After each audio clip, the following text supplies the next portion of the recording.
Okay, the very final stage now, and optional if you don't want to fork out for a 6000, can be done on the 800. In fact, if you're a beginner,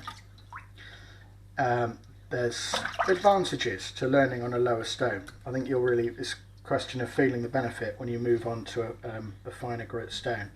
It's harder actually to remove the burr, as you saw with the 800. You have to be a bit more delicate, but you can do it very nicely, and you know, semi-polish up that toothy edge with a leather strop, and you get a really nice bitey edge for a chef knife. So the last stage, we just did this blade road, just trying to get it nice and even, just to get some contrast. See, the edge is a bit shinier than the centre of this lower bevel. So the very final stage, this is the JNS 6000 now. I'm going to use the 300 again, just to, every time you use it, just little and often, so you don't have to take out any big dips ever, and it just deglazes the surface of the stone as well.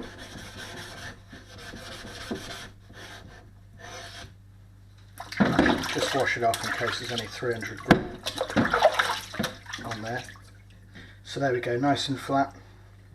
Now again, as always, we start with that micro bevel. I'm just going to polish that.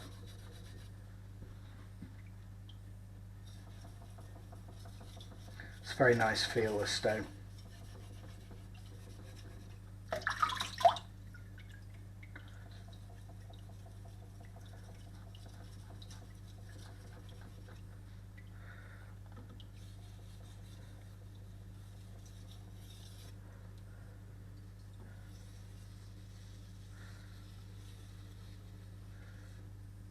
Sometimes need a couple of little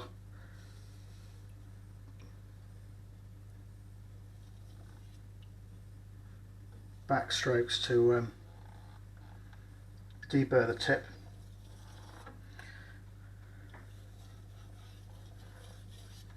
So that's that, and then we're working this lower area of the knife,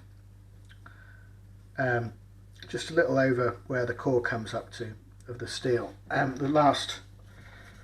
The first thing I'll do is just knock. I'm a little bit up from where it's flat on the bevel, and I'm just knocking the corner off that.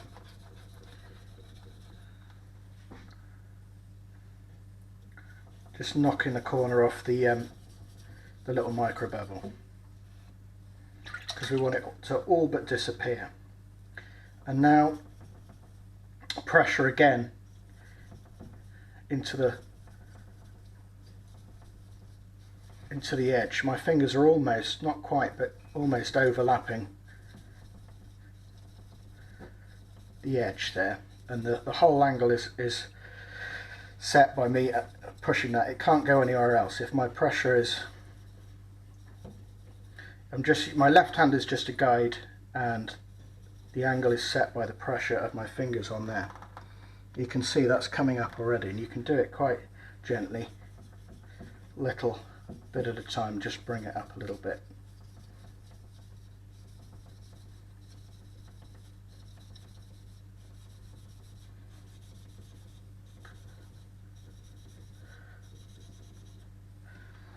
And if you've got nice even geometry, you've got no surprises there, it's just come up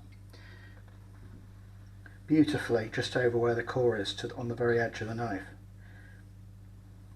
You can do a few more runs, but almost that's all you need.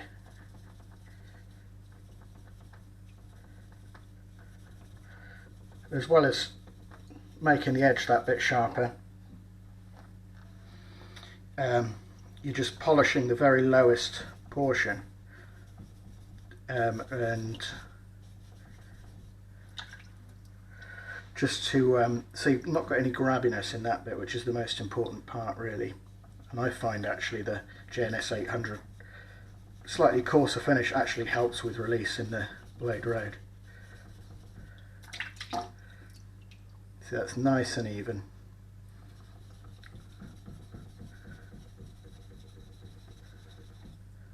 just check each time. But that's basically it. That little micro bevel's all but removed. And then of course, as always, the very last thing you do is just the tiniest of micro bevels back on there.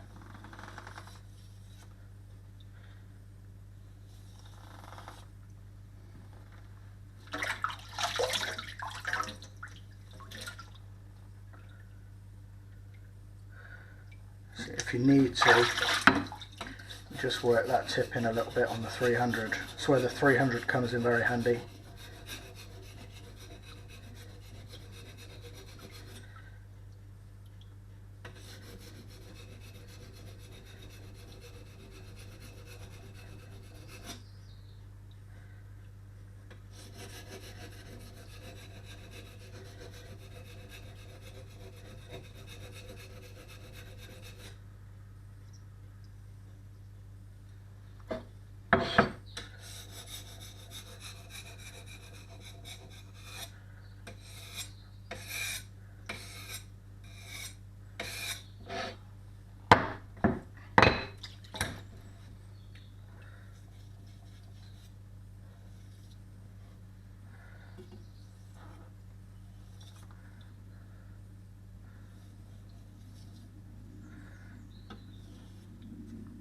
Same process as each time.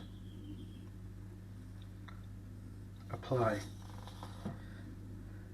Set the bevel, do the work, and then just apply a little micro bevel at the end again. There we go. And then you've got gorgeous contrast now, because it's just brought up that hard cladding on the edge a little bit. You've got a nice differential finish on there between the core and the cladding. And any unevenness on the 800, mine's not bad, but it takes a bit of practice. But to be honest, after cutting a few things, it's just something to learn as you go. After cutting a few pieces of veg and meat, it just evens up anyway, the finish. So there you go, and that should be, after a little go, not too much, because you don't want to over strop the edge. You want to leave some teeth on there from the stone. Just make sure it's deburred. And that should quite easily just pop the hairs off halfway. Yep, that's sharp enough. So there you go. Hopefully that makes it nice and easy for you to maintain a wide bevel knife. And of course, if you buy a Catcheside forge knife, you're getting the geometry. It's already set up, ready to go. There's not going to be any nasty surprises when you do your first sharpening. Okay, thank you very much. Cheers, bye.